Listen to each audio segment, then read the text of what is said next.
बिस्मिल्लाह बिस्मिल्लाह इन्नल हम्दुलिल्लाह नहमदुहु व नस्तईनुहु व नस्तगफिरुहु व नऊज़ु बिल्लाहि मिन शुरूरि अनफुसिना व मिन सय्यिअति अमालिना मन यहदिहिल्लाहु फला मुदिल्ल लहु व मन युद्लिल फला हादिय लहु व अशहदु अन ला इलाहा इल्लल्लाहु वहदहु ला शरीका लहु व अशहदु अन्ना मुहम्मदन अब्दुहु व रसूलुहु अम्मा बाद फ़इन्न खैरल हदीस किताबुल्लाह व खैरल हदी हदी मुहम्मदिन सल्लल्लाहु अलैहि वसल्लम व शर्रल उमूरि मुहदसातुहा व कुल्लु मुहदसातिन बिदअह व कुल्लु बिदअतिन दलाला व कुल्लु दलालतिन फिन्नार। अस्सलामु आलैकुम व रहमतुल्लाहि व बाराकातुहू। আমরা সুন্নাহর কর্তৃত্ব মর্যাদা অথবা অথরিটি এন্ড ইম্পর্টেন্স অফ সুন্নাহ এই বিষয় নিয়ে একটু জানার চেষ্টা করতেছি।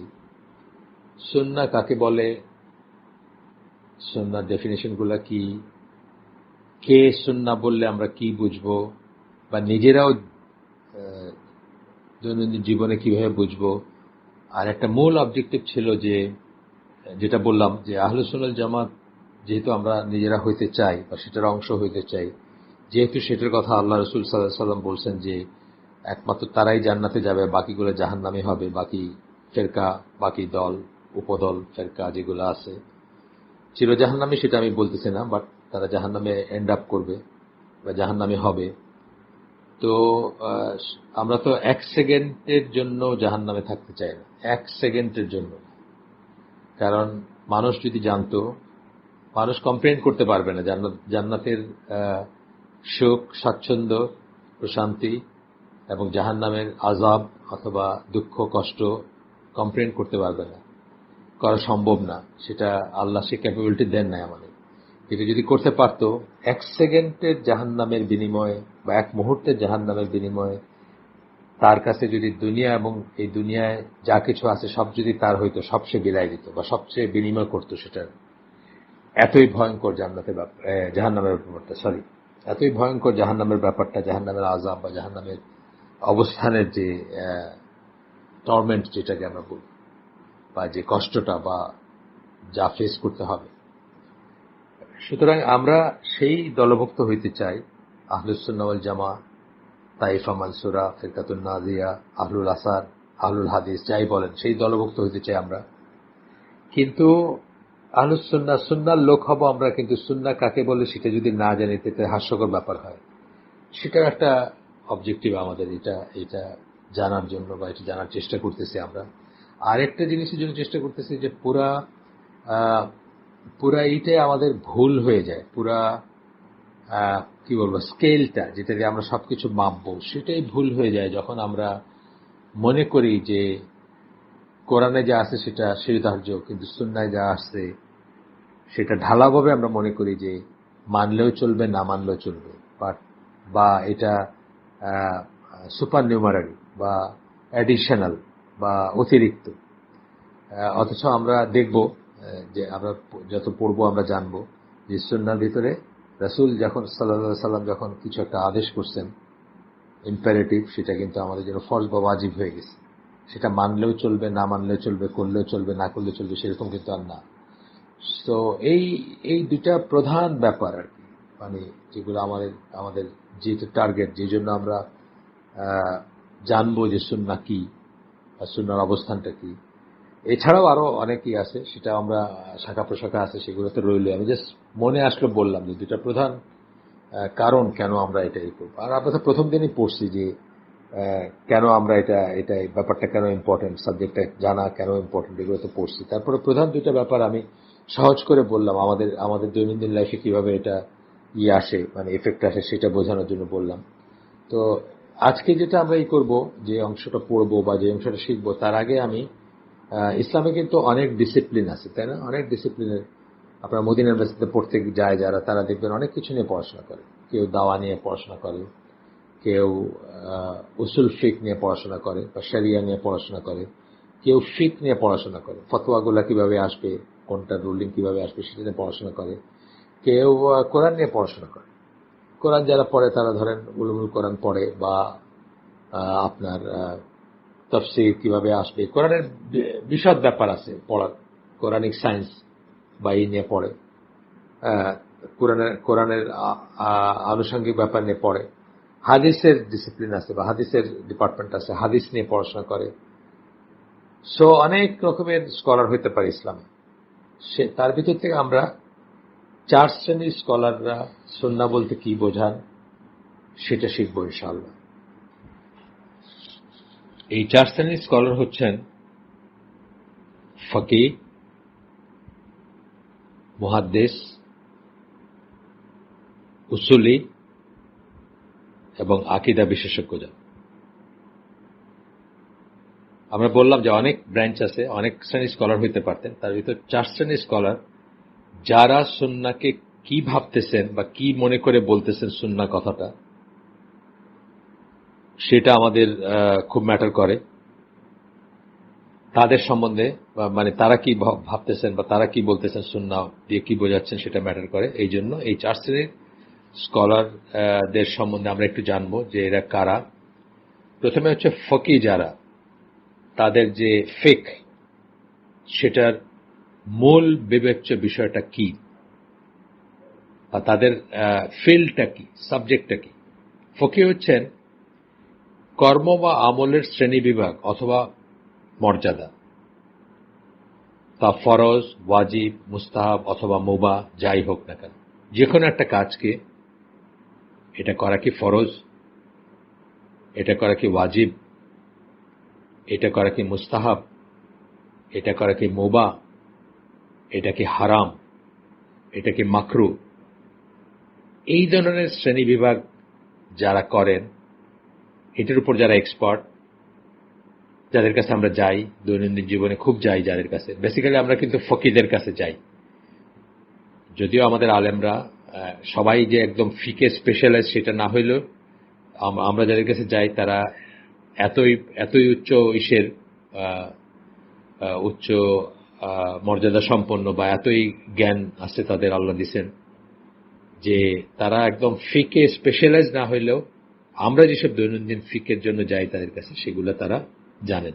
একটু আগে আমি আবু বকর জাকারিয়া ভাইকে একটা জিনিস জিজ্ঞেস করলাম যে আপনার ইন্টার্নশিপ করবে একজন দিনী ভাই আমাদের, সুদী ব্যাংকে করতে পারবে কিনা, বিজনেসের বিবিএ বা এমবিএ কিছু একটা হবে আর কি, বিজনেস পড়াশোনার।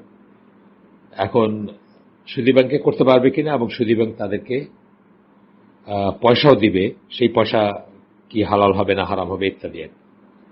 তো আবু বকর জাকারিয়া ভাইকে আমি রেডিলি মনে করলাম যে ওনার কাছে বললে হয়তো ফজরের পরের সময়টা, এই সময়টা যখন রেকর্ডিং করতেছি আমি, উনি হয়তো জেগে থাকবেন, হয়তো উত্তরটা দিবেন তাড়াতাড়ি। সত্যি উনি অলমোস্ট সাথে সাথে উত্তর দিলেন। ওনার পড়াশোনা কিন্তু আকিদাতে উনি পিএইচডি করছেন। এই সমস্ত প্রসেসের ভিতর দিয়ে গেছে যে এই ধরনের ফিকগুলা ওনার কাছে ডাল ভাত, বা এই ধরনের ফিকে কোনো সমস্যা নেই। খুব জটিল কিছু হইলে হয়তো উনি 2 বার চিন্তা করবেন বা আর কারো কাছে রেফার করবেন, কিন্তু এই ধরনের জিনিসগুলো ওনারা জানেন। যাই হোক, এটা জাস্ট অ্যাডিশনাল বললাম। এরপরে আসতেছে মুহাদ্দিস যাদেরকে আমরা বলি, তাদের ফিল্ডটা কি, তাদের কার্যক্ষেত্রটা কি, বা কোন ক্ষেত্রে তারা কাজ করেন। রাসূল সাল্লাল্লাহু আলাইহি সাল্লামের জীবন সম্বন্ধে যে কোনো বর্ণনা, সেটা হলো তাদের ফিল্ড।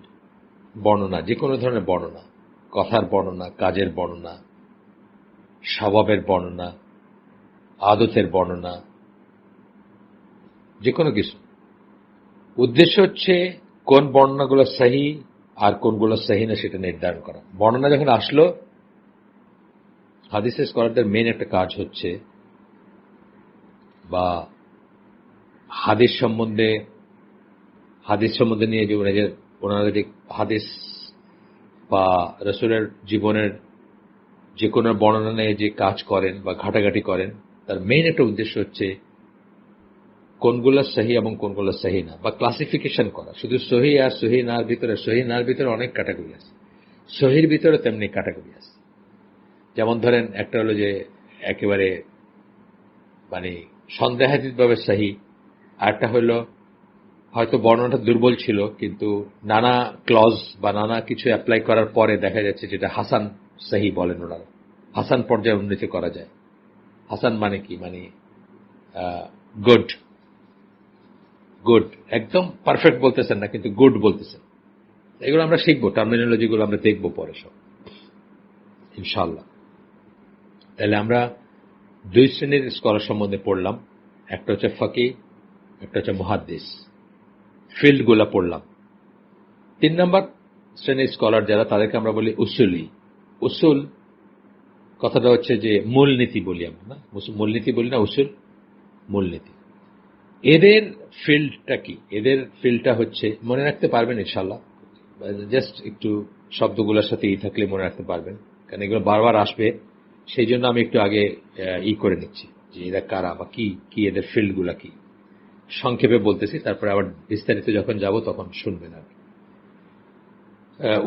উসুলি যারা, তাদের হচ্ছে ইসলামী আইনের ব্যাপারে কোন বিষয়টা দলিল। আপনি একটা আইন প্রণয়ন করবেন, ইসলামী আইন প্রণয়ন করবেন, এই যে আইনটা প্রণয়ন করবেন বা এই যে নিয়মটা করলেন, এটার দলিল হিসাবে যেখান থেকে দলিলটা নিতেছেন সেটাকে, মানে দলিল হিসাবে নেওয়া যাবে কিনা, এটা ঠিক আছে কিনা, এই সমস্ত বিচার আচার করা।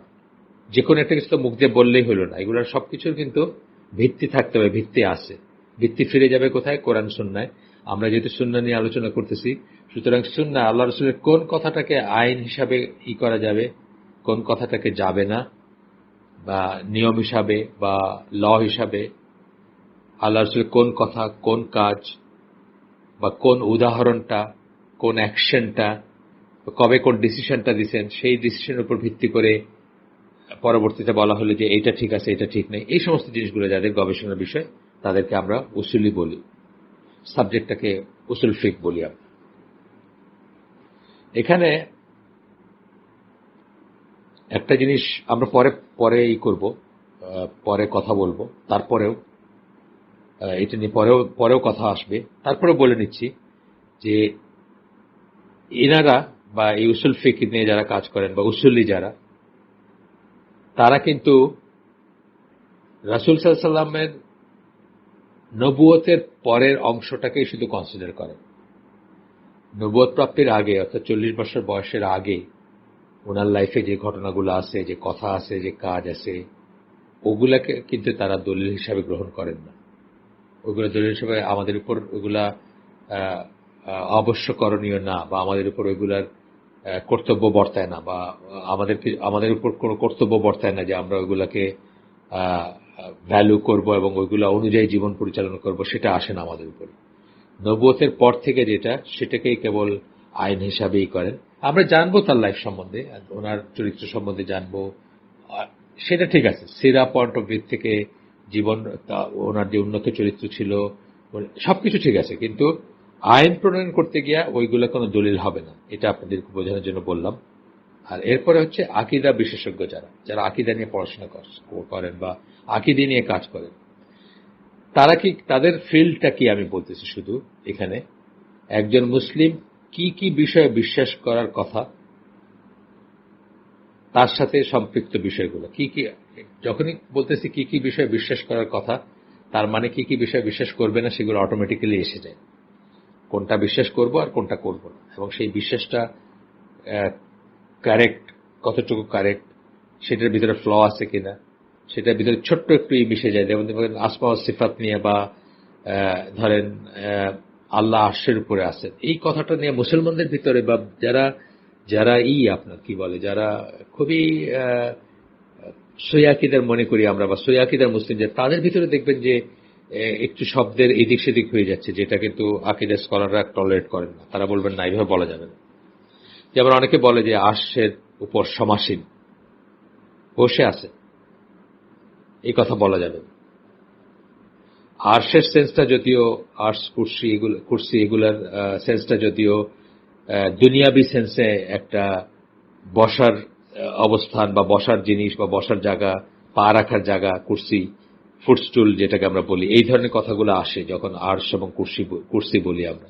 কিন্তু আল্লাহর নিরিখে যখন আমরা বলবো, তখন এটা বলা যাবে না যে আল্লাহর উপর বসে আছে, ওইটার উপর পা দিয়ে আছে, এটা বলা যাবে না।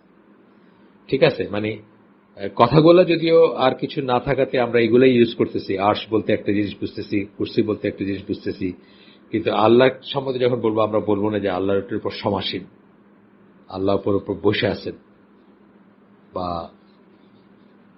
আরো কিছু আর কি, আরো যেগুলো আছে। সো আকিদার স্কলাররা এগুলো নিয়ে খুবই কেয়ারফুল, এবং এই ফ্লগুলোকে বা এই দোষগুলোকে তারা সিঙ্গেল আউট করেন যে এইগুলো এইভাবে বলা যাবে না, বা এগুলো এইখানে বলা যাবে না।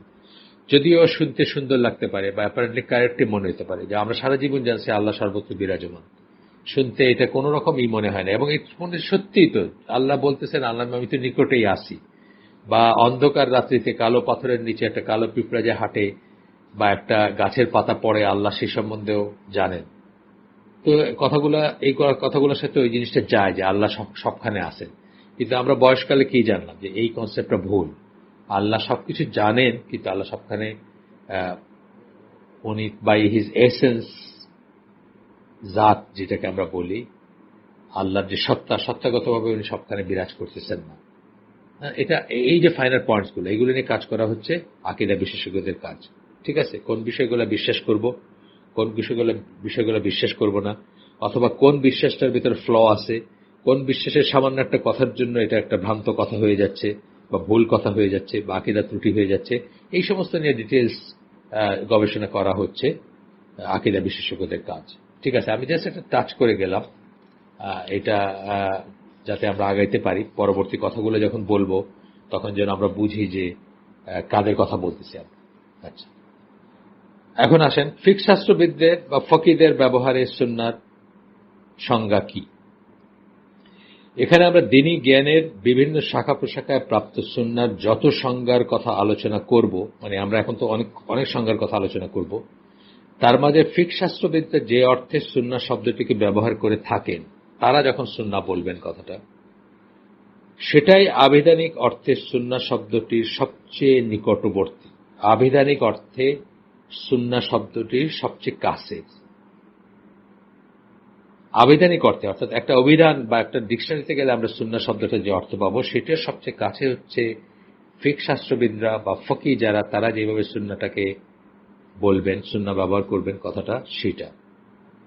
তবে সুন্নাহ শব্দের এই ব্যবহার অর্থাৎ প্রশংসনীয় কর্মপদ্ধতি, এই অর্থের ব্যবহার আসলে বিভ্রান্তির এক উৎসে পরিণত হয়েছে।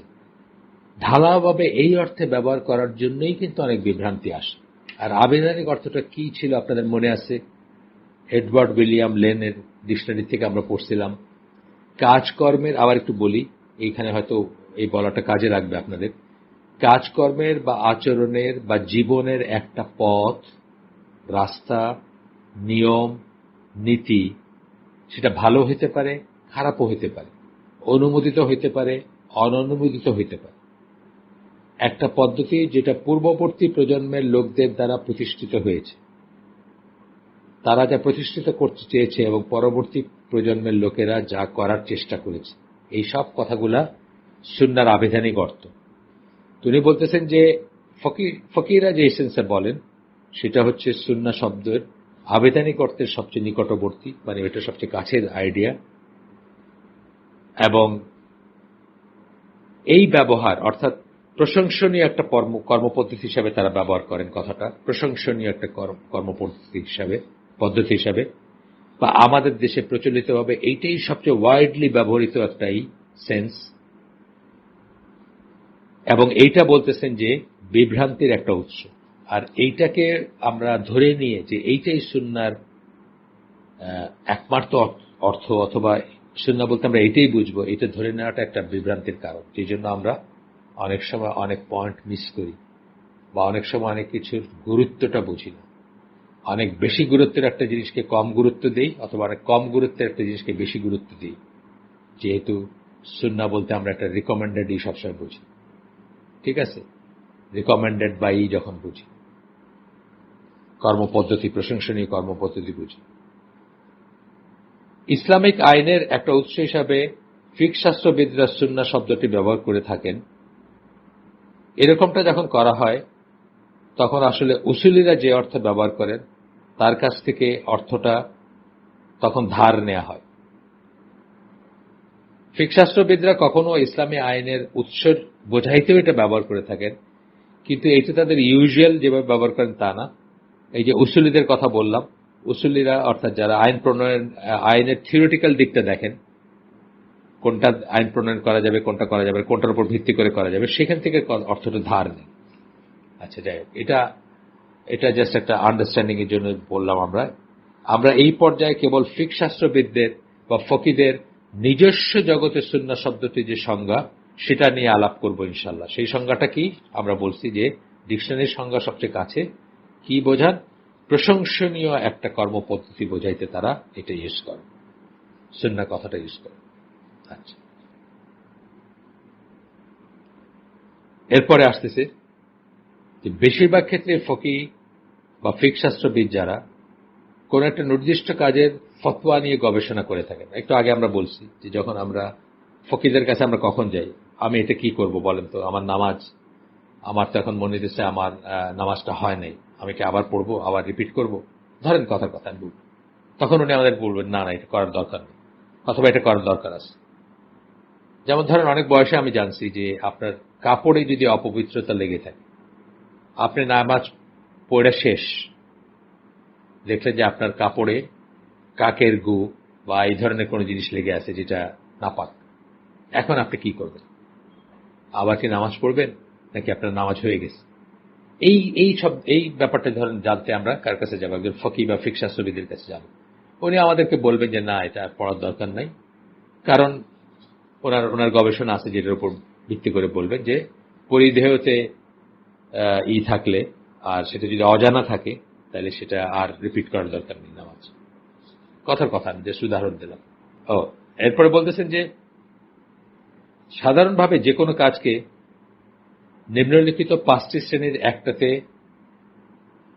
ফেলা যায় বা ফেলা হয়। 5টা শ্রেণী আমরা শুনি, এগুলো আমাদের জীবনে কাজে লাগবে, মনে রাখতে পারবো না হয়তো অত। একটা হলো অবশ্যকরণীয়, পছন্দনীয়, অনুমোদিত, অপছন্দনীয়, নিষিদ্ধ। 2টা এন্ডে কি আছে? ওয়াজিব বা ফরজ, এবং আরেকটা এন্ডে হচ্ছে হারাম বা নিষিদ্ধ। মাঝখানে কিন্তু একটা ওয়াইড এরিয়া আছে। পছন্দনীয়, যেটা করাটা খুব পছন্দ করি আমরা। আরেকটা হলো অনুমোদিত, মানে করাটা ঠিক আছে বা অনুমোদন আছে করাটা।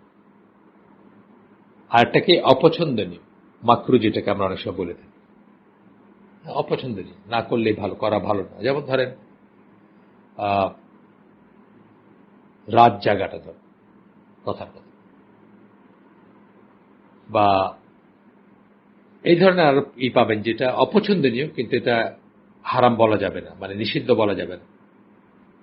আচ্ছা, এছাড়াও যে কোনো কাজ শুদ্ধ ও সিদ্ধ অথবা পরিত্যাজ্য অকার্যকর হতে পারে। মানে এই ক্লাসিফিকেশনের বাইরেও শুদ্ধ ও সিদ্ধ একটা ক্লাসের কাজ হতে পারে। শুদ্ধ বললাম, সিদ্ধ বললাম, আরটা বললাম পরিত্যাজ্য ও অকার্যকর। এইভাবে শ্রেণী বিভাগ হইতে পারে। পছন্দনীয় কাজ বোঝাতে স্কলাররা অগণিত শব্দ ব্যবহার করে থাকে। আবার ওই 5টার ভিতরে যখন পছন্দনীয়টা বলতেছি, অর্থাৎ ওয়াজিব বা ফরজের পরের যে শ্রেণীটা, সেইখানে দেখবে যে অনেক শব্দ ব্যবহার করতেছেন তারা এটা বলতে। তার ভিতরে যেমন আমি বলতেছি মান্দব, মুস্তাহাব, এই 2টা কথা বলা হয়, এইরকম শব্দ আছে। কোন কোন ক্ষেত্রে প্রতিটি শব্দের সামান্য ভিন্ন অর্থ রয়েছে। তবে নিঃসন্দেহে প্রশংসনীয় শ্রেণীর কর্মকাণ্ড বোঝাতে সবচেয়ে বেশি ব্যবহৃত অভিব্যক্তি একটি হচ্ছে সুন্নাহ, যেটা আমরা একটু আগে বলছি, আবার আসছে কি কথাটা, যে সুন্নাহ শব্দটি দিয়ে আমরা পছন্দনীয় বোঝাই বা বোঝাইতে চাই, বা সুন্নাহ শব্দটা বললেই ব্যাপারটাকে আমরা পছন্দনীয় মনে করি, এবং পছন্দনীয় বোঝাতে সবচেয়ে বেশি বা প্রশংসনীয় বোঝাতে, মানে কথাটা বাহবা দেওয়ার মতো বা ভালো একটা কাজ, এটা বোঝাইতে সবচেয়ে বেশি ব্যবহার করা হয় সুন্নাহ শব্দটা। সুতরাং উদাহরণস্বরূপ ফকিরা বলবেন যে ফজরের সালাতের আগে 2 রাকাত সালাত হচ্ছে সুন্নাহ।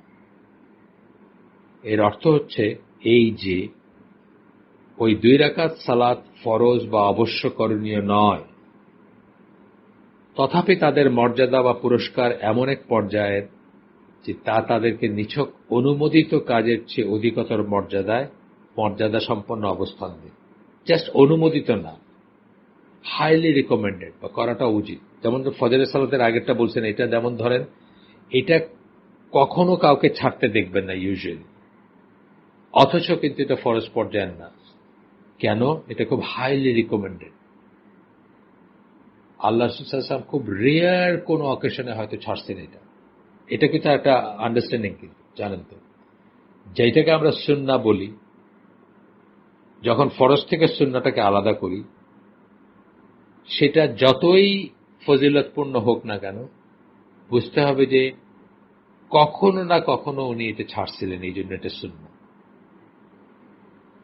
হয়তো খুব রেয়ারলি ছাড়ছেন, কিন্তু কখনো না কখনো ছাড়ছেন, এটাও একটা বোঝার ব্যাপার যে এই জন্য সেটা সুন্নাহ। যদি কখনোই না ছাড়তেন, তাহলে আমাদের চিন্তা করতে হতো এটা ফরজ বা ওয়াজিব কিনা। আচ্ছা, সাধারণভাবে ফিকশাস্ত্রবিদরা এই সমস্ত কর্মকাণ্ড যেগুলিকে তারা পছন্দনীয় বা সুন্নাহ বলে অভিহিত করেন, সেগুলোকে বিভিন্নভাবে সংজ্ঞায়িত করে থাকে। এখন আমরা আরেকটা সংজ্ঞায় যাব। আমরা কিন্তু সব পড়ব না, জাস্ট স্কিপ করে করে পড়ব। তো পছন্দনীয় বা সুন্নাহ বলে যেগুলোকে অভিহিত করেন, সেগুলোর ভিতরে সেগুলোকে আবার বিভিন্নভাবে ক্লাসিফাই করেন বা ডিফাইন করেন। চার রকমের ক্লাসিফিকেশন আমরা দেখব। প্রথমটা হচ্ছে, 1 নাম্বার, সুন্নাহ হচ্ছে এমন একটি কাজ যা সম্পাদন করাটা আইন দ্বারা উৎসাহিত করা হয়, তবুও আইন সেগুলোকে অবশ্যকরণীয় বা প্রয়োজনীয় বলে ঘোষণা করে না। আইন দ্বারা বলতেছেন, আইন দ্বারা। যেমন সাদাকা, ওয়াকফ, এন্ডাওমেন্টস, যত রকমের দান প্রকল্প, সবকিছুকে কিন্তু আইন, ইসলামী দেশের আইন এনকারেজ করবে। আপনি দেখবেন সাদাকা রিসিভ করার জন্য সৌদি আরবে কাউন্টার আছে, স্লিপ নিয়ে ঘুরতেছে। হ্যাঁ, অফিসিয়াল মানে গভর্নমেন্টের লোক স্লিপ নিয়ে ঘুরতেছে। রোজার দিনে যদি যান, আপনারা তো একটা সাইড দেখছেন যে রোজার দিনে ইফতারের সময় অগণিত আইটেমের ছড়াছড়ি আর দেওয়া হচ্ছে মানুষকে ফ্রি। আরেকটা সাইড দেখেন নাই যে ওই রিসিপ্ট বই নিয়ে ঘুরতেছে। একটু সঙ্গতিপূর্ণ যাদেরকে মনে হবে তাদের কাছে গিয়ে বলবে যে আপনি কি এটাতে অংশগ্রহণ করতে চান কিনা। এটা কিন্তু সরকার করে দিচ্ছে ব্যবস্থা, সরকারি ব্যবস্থাপনায় এই লোক পয়সা কালেক্ট করতেছে, আপনাকে রিসিপ্ট দিবে সাথে সাথে। তো এই যে ব্যাপারটা, যে এটা উৎসাহিত করতেছে, কিন্তু আপনার কাছে চান্দা নিতেছে না জোর করে, কিন্তু আটকায় ধরে বলতেছে না যে তোমার 100 রিয়াল দিতে হবে, মানুষে করবে, মানুষে ইফতার করবে, তা কিন্তু না। তাইলে এটা একটা শ্রেণীতে একভাবে সংজ্ঞায়িত করেন। 2 নাম্বার হচ্ছে, একটা সুন্নাহ কাজ হচ্ছে এমন একটা কাজ যা সম্পাদন করলে কোনো ব্যক্তি পুরস্কৃত হবে। সম্পাদন করলে তার রিওয়ার্ড আছে, কিন্তু করতে ব্যর্থ হলে সে শাস্তি পাবে না। অত্যন্ত ইম্পর্টেন্ট কথা। আমরা কিন্তু সুন্নাতকে অনেক সময় মানুষের উপর চাপায় দিয়ে ফরজের পর্যায়ে নিয়ে যাই, সেটাও আমরা করব না। সেটাও কিন্তু বিদআত। যেই জিনিসটার যে মর্যাদা পাওয়ার কথা, তার চেয়ে বেশি মর্যাদা করে আমি যদি একটা সুন্নাহ পর্যায়ের বা রিকমেন্ডেড পর্যায়ের জিনিসকে ফরজের পর্যায়ে নিয়ে যাই, কার উপর চাপায় দেই, নিজের ছেলে মেয়ে হোক বা অধীনস্থদের ব্যাপারে হোক বা নিজের আত্মীয়স্বজনের ব্যাপারে হোক, আমরা কিন্তু কি করলাম, একটা বিদআত হইল। যেটুকু যেটার মর্যাদা বা যেটুকু যেটার ফজিলত, যেটুকু যেটারই, সেটার ভিতরেই তাকে রাখতে হবে। এই জন্য এটা জানাটাও ইম্পর্টেন্ট, যেটা এখন বললেন, যে কোনো ব্যক্তি পুরস্কৃত হবে, কিন্তু যা করতে ব্যর্থ হলে সে শাস্তি পাবেন। অথবা অন্য কথায় বলতে গেলে, সে যদি কাজটা না করে, সেই জন্য তাকে দোষারোপ বা নিন্দা করা যাবে না। এটাও কিন্তু একটা ব্যাপার। আমাদের মসজিদগুলোতে দেখবেন, যখন আমার পাড়ার মসজিদে আমি দেখি, যখন একটা লোকের কাজ আছে, বিশেষ করে স্টুডেন্টদের আমরা দেখি, আমাদের এখানে অনেক কোচিং সেন্টার আছে, বাচ্চা ছেলেরা ধরেন ম্যাট্রিক বা ইন্টারমিডিয়েট টিচারের কাছে পড়তে আসছে, বা ইউনিভার্সিটিতে ভর্তি পরীক্ষা, অনেক কিছু আছে, অনেক কোচিং সেন্টার আমাদের চারিদিকে, টিচার পড়লে এটা আমাদের বলতে পারে। তো তারা হয়তো খুব তাড়াহুড়োর ভিতরে এসে মাগরিবের নামাজটা পড়তেছে, পড়ে হয়তো তারা বের হওয়ার চেষ্টা করতেছে। দেখবে যে কিরকম সেন দৃষ্টিতে তাকাবে মানুষ এবং কটু কথাও বলবে, কেন নামাজ পড়তে আসে, এতই যদি তাড়াতাড়ি নামাজ পড়তে আসার কি দরকার। অথচ সে কিন্তু কারেক্ট কাজটা করতেছে, কারণ যেই নামাজটা পড়ছে সে জামাতে, সেটা তার উপর ফরজ, সেটা তার উপর ওয়াজিব। আর যেটা সে না পড়ে চলে যাচ্ছে, এটার জন্য তাকে দোষারোপ করা যাবে না, নিন্দা করা যাবে। আর যে নিন্দা করলো সে গুনাহগার হলো নিজে, এবং সেটা বিদআতে যুক্ত হলো, যে সে অতিরিক্ত ইম্পর্টেন্স দিল যেটুকু ইম্পর্টেন্স পাওয়ার তার চেয়ে। উত্তর আফ্রিকার মালিকি ও হাম্বলীদের মাঝে এটা হচ্ছে সুন্নার একটা বহুল প্রচলিত সংজ্ঞা। এই সংজ্ঞাটা সুন্নার।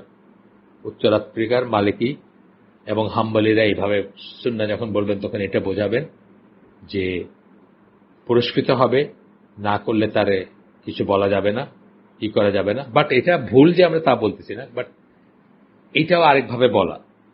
এটা অবশ্যই ঠিক, কিন্তু এটা একভাবে বলা আর কি, মানে একটা আঙ্গিক বা একটা সাইড নিয়ে বলা। প্রথমটা সেটা ডিফারেন্ট না। প্রথমটাতে কি বললাম আমরা, যে যেটা উৎসাহিত করা হয়, সাদাকা দিয়ে উদাহরণ দিলাম, সেটা হচ্ছে একটু ডিফারেন্ট না, এটা একটু ডিফারেন্ট ভাবে বলা হয়েছে, কিন্তু কথাটার ভিতর কন্ট্রাডিকশন নেই, দুটোর ভিতর বিরোধ নেই। 3 নাম্বারটা হচ্ছে সুন্না কাজ হচ্ছে এমন একটা কাজ যা সম্পাদন করতে কাউকে অনুরোধ করা হয়, কিন্তু জোর দিয়ে বলা হয় না। এই আরেকভাবে বলা হচ্ছে এটা কথা, অনুরোধ করতেছে কিন্তু জোর দিয়ে বলা হয় না। যেমন ধরেন সাদাকার যে উদাহরণটা দিছি, ওই লোকটা এসে আপনাকে জিজ্ঞেস করবে, আপনাকে দেখছে যে আপনি নিজের জন্য ইফতার কিনছেন, তার মানে আপনি ওই গণ ইফতার খাবেন না, বা আপনার সঙ্গতি আছে, আল্লাহ আপনাকে সঙ্গতি দিচ্ছেন। তো সে এসে আপনাকে রিকোয়েস্ট করবে, বলবে যে আপনি কি কিছু শরিক হবেন এই অ্যারেঞ্জমেন্টে। রিকোয়েস্ট করলো আপনাকে, কিন্তু আপনাকে জোর দিতেছেন, পিছে পিছে আবার ইনসিস্ট করতেছেন, আবার করতেছেন। পূর্বাঞ্চলীয় উত্তর আফ্রিকা ছাড়া বাকি অঞ্চলের কথা বলতেছেন। মালিকি এবং শাফিঈদের মাঝে সুন্নার এই সংজ্ঞা প্রচলিত, জোর করা হবে না, কিন্তু রিকোয়েস্ট করা হইতে পারে। যে কাজটা, যে দিনের কাজটা, যে সওয়াবের কাজটা, যে আল্লাহর নৈকট্য লাভের কাজটা, সেটা। 4 নাম্বার, একটা সুন্নাহ কাজ হচ্ছে এমন একটা কাজ যা রাসূল সাল্লাল্লাহু আলাইহি সাল্লাম লাগাতারভাবে সম্পাদন করেছেন, যদিও কখনো কখনো তিনি দৃশ্যত কোনো কারণ ছাড়াই সেগুলো করা থেকে বিরত থেকেছেন। এই কথাটা কিন্তু আমরা একটু আগে বলছি, তাই না? ফজরের সুন্নাহ সালাতের কথা বলছি, যে লাগাতারভাবে, মানে খুবই ফজরেরটা বিশেষ করে কেন বললাম, যে ফজরেরটা অলমোস্ট কখনো ছাড়েন নাই বললেই চলে, কিন্তু তথাপি ছাড়ছেন, লাগাতারভাবে করছেন, তথাপি ছাড়ছেন। হানাফিরা এই সংজ্ঞাটি দিয়ে থাকেন, যদিও হানাফিরা এই সংজ্ঞাটা দিয়ে থাকেন। হানাফিরা অবশ্য এই শ্রেণীর সুন্নাহকে সুন্নতে গায়ের মুআক্কাদা বলেন। হানাফিদের আবার সুন্নাহ ডেফিনেশনটা একটু অন্য, এবং হানাফিরা সুন্নাহ সম্বন্ধে কনসেপ্টটা একটু ডিফারেন্ট। একটা জায়গায় কনসেপ্টটা আলোচনা জামার সাথে মিলে না, সেটা হচ্ছে যে সুন্নাত মুআক্কাদা যেগুলোকে বলেন, সেগুলা ছেড়ে দিলে কেউ গুনাহগার হবে, এই কনসেপ্টটা কিন্তু ঠিক না। তার কারণ আমরা আগে বলছি, আপনাদেরকে অন্য আলোচনায় বলছি, যে আহলে সুন্নাত জামা কি করে, সমস্ত ইবাদতকে 2 ভাগে ভাগ করে, ফরজ এবং নন ফরজ। নন ফরজ ইবাদতের জন্য কেউ যদি ছেড়ে দেয়, ডিনাই করা একটা জিনিস আর ছাড়া একটা জিনিস। ডিনাই করা, সে অস্বীকার করলো যে আমি কোন সুন্নাহ মানি না, সে তো গুনাহগার, সে এটা অনেক বড় গুনাহগার, সেটা অন্য জিনিস। কিন্তু একটা সুন্নাহ সে ছেড়ে দিল, মুআক্কাদা শ্রেণীর সুন্নাহ সে ছেড়ে দিল, কোরবানি করলো না একবার, মাগরিবের সালাতের পরে 2 রাকাত সুন্নত সালাত পড়লো না, যেটা এই যে বাচ্চা ছেলেদের উদাহরণ দিলাম আমি। আহলে সুন্নাত জামাত তাদেরকে গুনাহগার বলবে না। অলটুগেদার যদি সুন্নাহ অস্বীকার করে, সেটা আরেকটা ক্যাটাগরি। তাহলে 4 শ্রেণীর পাইলাম আমরা, 4 শ্রেণীর আপনার সংজ্ঞা পাইলাম, যেটা সবকটাই ফিকহ শাস্ত্রবিদদেরই, যেটা পছন্দনীয় কাজগুলাকে বলতে গিয়ে সুন্নাহ যখন বলা হয়, তখনও আবার 4 ভাবে এটাকে বলা হয়, বা 4 শ্রেণীর মানুষ 4 ভাবে বলেন, বা 4 অঞ্চলের মানুষ 4 ভাবে বলেন, যদিও এগুলোর ভিতরে কন্ট্রাডিকশন নাই। আগেই বললাম যে এগুলোর ভিতরে কোনো কন্ট্রাডিকশন নেই, এবং সবকটাই ঠিক আছে। তো আমরা দেখি আমাদের কত সময় গেল, আজকে কতক্ষণ। না, আমরা এখানে আজকে শেষ করে দিব, তাড়াহুড়ার কিছু নাই। আমরা আগেই বলছি যে আমরা দৌড়াবো না, আমরা একটু একটু করে শিখবো। আর এইগুলো সব মনে রাখতে হবে তা না, যেগুলো ইম্পর্টেন্ট, যেগুলোর জন্য আমাদের একটা অবশ্য করণীয় কাজকে আমরা কখনো ছেড়ে দিতে পারি সুন্নাহ মনে করে, অথবা একটা লেস ইম্পর্টেন্ট কাজকে সুন্নাহ বলা হয় দেখে আমরা মানে জীবন বিসর্জন দিতে পারি সেটার জন্য, বা অনেক অসুবিধা নিজের উপর নিয়ে নিলাম, সেগুলোর থেকে যেন আমরা মুক্ত হইতে পারি। সেটাই কিন্তু আমাদের মেইন উদ্দেশ্য সুন্নাহ নিয়ে এত কথা বলার, যেন আমরা প্রপার পার্সপেক্টিভে এগুলোকে ফেলতে পারি, এবং সঠিকভাবে দিন পালন করতে পারি এবং আহলে সুন্নাহ ওয়াল জামা বা তাইফা মানসুরা বা ফিরকাতুন নাজিয়া যাদের ভিতর আমরা অন্তর্ভুক্ত হতে চাই, সেটার ভিতরে অন্তর্ভুক্ত হতে চাইলে সুন্নাহর মিনিংটা অবশ্যই আমাদের জানতে হবে, সেটাও একটা অবজেক্টিভ জানার। এবং আপনার আগে কোরআন পরে সুন্নাহ, এই সমস্ত কথার ভ্রান্তির জন্য আমরা জীবনের অনেক ইম্পর্টেন্ট জিনিস ভুল বুঝতে পারি বা মিস করতে পারি, সেগুলোর থেকে যেন আমরা রক্ষা পাই বা সেগুলোর থেকে যেন আল্লাহ আমাদের রক্ষা করেন, সেই জন্য আমাদের এই জ্ঞান অর্জনটা প্রয়োজন। আমরা আজকে শেষ করে দিই। সুবহানাকাল্লাহুম্মা ওয়া বিহামদিকা আশহাদু আল্লা ইলাহা ইল্লা আনতা আস্তাগফিরুকা ওয়া আতুবু ইলাইক। আমরা যা শুনলাম তার ভিতর ভালো কিছু শুনে থাকলে সমস্ত প্রশংসা আল্লাহর, খারাপ কিছু শুনে থাকলে সমস্ত ব্যর্থতা আমার এবং সেটা শয়তানের তরফ থেকে। যা ভালো শুনলাম আল্লাহ আমাদেরকে তৌফিক দেন তার উপর আমল করার। আসসালামু আলাইকুম ওয়া রাহমাতুল্লাহি ওয়া বারাকাতুহু।